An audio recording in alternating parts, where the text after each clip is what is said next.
السلام علیکم ورحمۃ اللہ وبرکاتہ۔ میں ہوں سید عبدالوہاب شرازی۔ جادو نگری اور جنات کی دنیا ویڈیوز کا یہ سلسلہ ہمارا جاری ہے اور اس سلسلے کی ایک اور ویڈیو لے کر آپ کے سامنے حاضر ہوا ہوں۔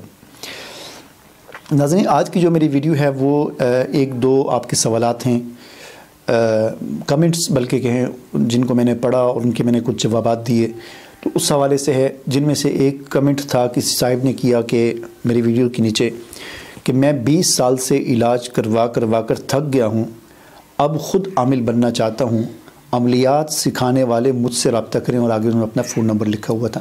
یعنی ان کا کہنے کا مقصد یہ ہے کہ مجھے 20 سال ہو گئے ہیں اپنا علاج کرواتے ہوئے اور مختلف عاملین سے، اور میں ٹھیک نہیں ہوا اور کوئی بھی عامل میرا علاج نہیں کر سکا، لہٰذا اب میں نے یہ فیصلہ کیا کہ میں خود عامل بنوں اور اپنا علاج کروں، لہٰذا جو عملیات سکھانے والے لوگ ہیں وہ مجھ سے رابطہ کریں اور میں ان سے عملیات سیکھوں گا اور پھر علاج کروں گا۔ تو پہلی بات تو یہ بڑی عجیب سی ہے کہ 20 سال سے آپ اپنا علاج کرواتے رہے اور جو عاملین آپ کا علاج نہیں کر سکے، اب آپ خود عامل بن کے کیا تیر مار لیں گے؟ ٹھیک ہے، پہلی بات تو یہی سوچنے والی ہے کہ جو عاملین آپ کا علاج نہیں کر سکے تو وہ آپ کو عامل بنائیں گے یا عملیات سکھائیں گے، تو وہ نہیں علاج کر سکے تو آپ اپنا کیسے علاج کریں گے؟ ٹھیک ہے، ایک بات تو یہ تو سمجھ لیں کہ وہ ترکی بترکی جواب ہو گیا۔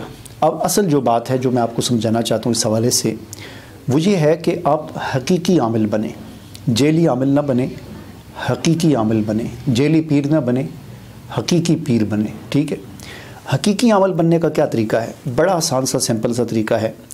قرآن مجید جو اللہ تعالیٰ کا کلام ہے، ظاہر بات ہے کہ جتنی بھی چیزیں ہیں اس بات پر تو ہمارا ایمان ہے کہ انسان کو جو غم دکھ پریشانی پہنچتی ہے وہ اللہ کی طرف سے پہنچتی ہے۔ اس غم دکھ پریشانی کو جو دور کرتا ہے تو وہ بھی اللہ کرتا ہے۔ انسان کو جو خوشیاں پہنچتی ہیں وہ بھی اللہ کی طرف سے پہنچتی ہے، اور ان خوشیوں کو جو چھیننے والی ذات ہے تو وہ بھی اللہ کی ہے۔ لہٰذا اللہ کا کلام ہمارے پاس موجود ہے، جس میں اللہ تعالیٰ نے ہمیں زندگی گزارنے کے اور یہاں پر دنیا اور آخرت کی خوشیاں حاصل کرنے کے اور دنیا اور آخرت کی جو غم ہیں، جو ٹینشنیں ہیں، پریشانیاں ہیں، ان سے نجات حاصل کرنے کے ساری چیزیں ہمیں اس قرآن میں اللہ نے بتا دی ہیں۔ تو لہٰذا آپ اللہ کے کلام کو بائی پاس کر کے کسی قسم کی نہ دنیا میں کامیابی حاصل کر سکتے ہیں اور نہ آخرت کی کامیابی۔ لہٰذا حقیقی عمل بننے کا طریقہ یہ ہے کہ آپ سب سے پہلے اللہ تعالیٰ کا کلام قرآن مجید جو ہے اس کو سمجھ کر پڑھنا سیکھیں، یعنی اس کا ترجمہ سیکھیں۔ آپ کو یہ تو پتہ چلے کہ اللہ تعالیٰ مجھ سے کیا کہہ رہا ہے۔ ٹھیک ہے، تو قرآن کو ترجمے کے ساتھ سیکھیں، اور پھر اس کو مکمل تفسیر، جو قرآن مجید کی تفاسیر ہیں، اگر چلیں سب نہیں تو ایک دو تفاسیر، بے شک اردو کی آپ تفسیر لے لیں، ان کا مطالعہ کریں۔ ٹھیک ہے نا، الحمد سے لے کر الف لام میم سے لے کر والناس تک پورے قرآن کو ترجمے کے ساتھ اور اس کی تفسیر کے ساتھ آپ مطالعہ کریں۔ کم از کم ایک مرتبہ پورے قرآن سے آپ گزریں، اور بہتر تو یہ ہے کہ اپنی زندگی کی معمول بنا لیں، بار بار ایک دفعہ ایک تفسیر مکمل ہوئی تو کوئی دوسری تفسیر شروع کر دیں۔ تو عرض کرنے کا مقصد یہ ہے کہ حقیقی عامل آپ تبھی بنیں گے جب آپ کو یہ پتہ چلے گا کہ اللہ کا کلام ہے اور اللہ ہم سے کیا کہہ رہا ہے۔ ٹھیک ہے، تو قرآن کو ترجمے اور تفسیر کے ساتھ سیکھیں، اس کے ساتھ ساتھ پھر آپ صحاح ستہ، یعنی وہ مشہور 6 کتابیں احادیث کی، جنہیں صحاح ستہ یعنی 6 صحیح کتابیں احادیث کی کہا جاتا ہے، ان 6 کتابوں کو، جس میں بخاری، مسلم، ابو داؤد، ترمذی وغیرہ یہ کتابیں ساری شامل ہیں، ان کتابوں کو، احادیث کی کتابیں کیا ہیں؟ حضور نبی کریم صلی اللہ علیہ وسلم کے ارشادات آپ کے ارشادات، آپ کے فرامین، آپ کی زندگی، آپ کی سیرت، اس کا آپ مطالعہ کریں۔ ٹھیک ہے، تو جب آپ نے قرآن کو ترجمے اور تفسیر کے ساتھ پڑھ لیا، صحاح ستہ کو آپ نے ترجمے اور تفسیر کے ساتھ پڑھ لیا، تو اس پر پھر عمل کریں۔ تو یہ جو اب آپ عمل کریں گے تو اب آپ حقیقی عامل کہلائیں گے۔ یہی طریقہ ہے حقیقی عمل بننے کا۔ اس کے علاوہ باقی ساری چکر بازیاں ہیں، دھوکہ ہے، فراڈ ہے اور لوٹ مار ہے، کچھ بھی نہیں ہے۔ اسی طرح ایک اور سوال ایک صاحب نے کیا، کہنے لگے جی زبان بندی کا مجرب عمل بتائیں۔ زبان بندی کہتے ہیں جی کسی کی زبان بند کرنا۔ تو اس کا جواب میں نے ان کو دیا جی یہ کفر و شرک ہے۔ تو پھر انہوں نے اس بات پر اعتراض کیا، کہنے لگے کفر و شرک کسے ہے؟ کفر تو کہتے ہیں انکار کرنا، یعنی اللہ کا، رسول کا، کتاب قرآن کا انکار کرنا، اس کو کفر کہتے ہیں، اور شرک کہتے ہیں اللہ کے ساتھ کسی کو شریک کرنا۔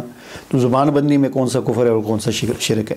تو پھر میں نے ان کو سمجھایا کہ بھائی دیکھیں، زبان بندی اس کی شریعت میں گنجائش نہیں ہے۔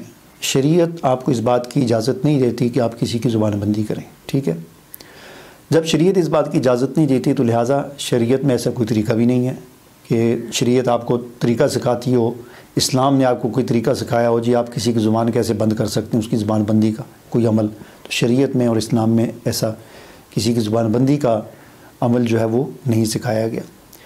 لہٰذا اب پیچھے رہ جاتا ہے کہ جی اب زبان بندی لوگ کرتے ہیں تو وہ کیسے کرتے ہیں، تو وہ جادوگروں سے کرواتے ہیں، جادو کے ذریعے شیاطین کی مدد حاصل کر کے یہ کام کیے جاتے ہیں جنات اور شیاطین کی مدد سے۔ اور جو کام شیاطین کی مدد سے کیا جاتا ہے تو شیطان اس وقت تک کسی کی مدد نہیں کرتے جب تک کوئی آدمی کفر اور شرک نہ کر لے۔ لہٰذا یہ زبان بندی کروانے کے لیے یا زبان بندی کرنے کے لیے پہلے کفر و شرک کا ارتکاب کرنا پڑتا ہے، تب جا کر شیاطین پھر کوئی کام اس آدمی کا کچھ کرتے ہیں، ٹھیک ہے۔ تو لہٰذا یہ عمل کفر و شرک ہو گیا۔ تو امید ہے کہ جو 2 سوالوں کے جوابات میں نے آپ کو دیے ہیں ان سے آپ کو بہت ساری معلومات حاصل ہوئی ہوں گی، اور یہ جو ہمارے ملک میں عملیات کے نام پر جو دھندا چل رہا ہے اس کے بارے میں اس ویڈیو کے اندر آپ کو اچھی خاصی معلومات ملی ہوں گی۔ مجھے اجازت دیجیے، اللہ حافظ۔